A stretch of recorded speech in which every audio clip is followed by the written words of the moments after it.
Ce qui est le fun avec le veau, c'est qu'on peut aller vraiment vers des repas extrêmement gastronomiques. On peut pousser les limites à aller faire des choses qui sont complètement folles avec le veau.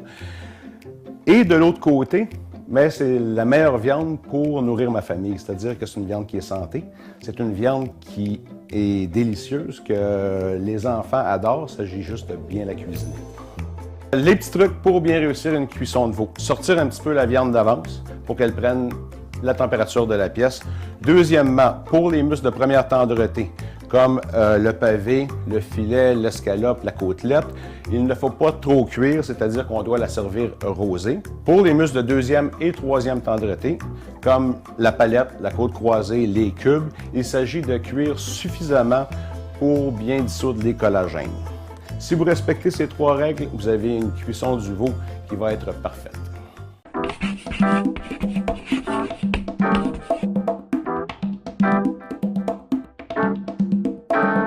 Pour la première recette, un muscle de première tendreté, j'ai choisi le pavé. Et puis, on va présenter ça avec une petite sauce caramel et fleur de sel qui est tout à fait tendance. C'est une recette quand on veut épater la galerie. C'est une recette de chef, mais facile à exécuter. Première étape, on va colorer dans un petit peu d'huile.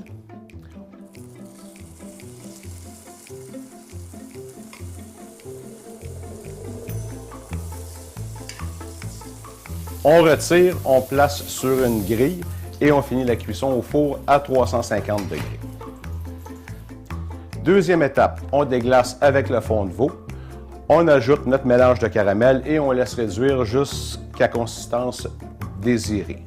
On va déterminer une cuisson réussie et parfaite lorsque la température interne atteindra 64 degrés Celsius. On laisse reposer quelques minutes, elle devrait monter dans les alentours de 65-66 degrés Celsius. Deuxième façon de vérifier, les sucres vont remonter à la surface et le volume de la viande va diminuer légèrement. Troisième étape, on monte l'assiette.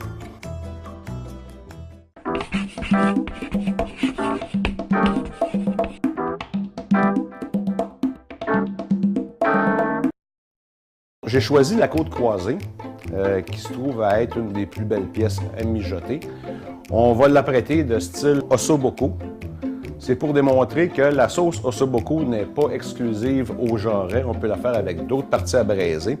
On pourrait parler d'une recette excellente et abordable.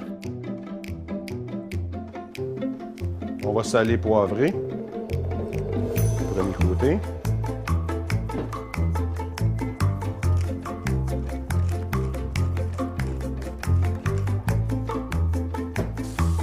On colore la viande dans un petit peu d'huile.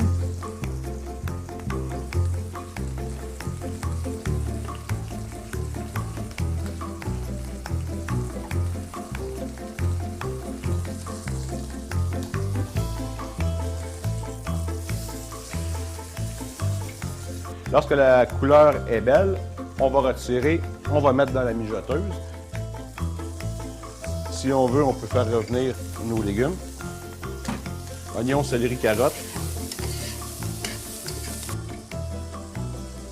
Ensuite de ça, on va déglacer avec le fond de veau. Et là, premièrement, c'est l'eau.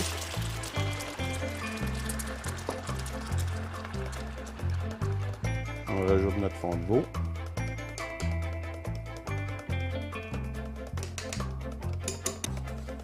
On amène à ébullition à chaque étape. C'est important parce qu'après ça, qu'on va transférer dans la mijoteuse.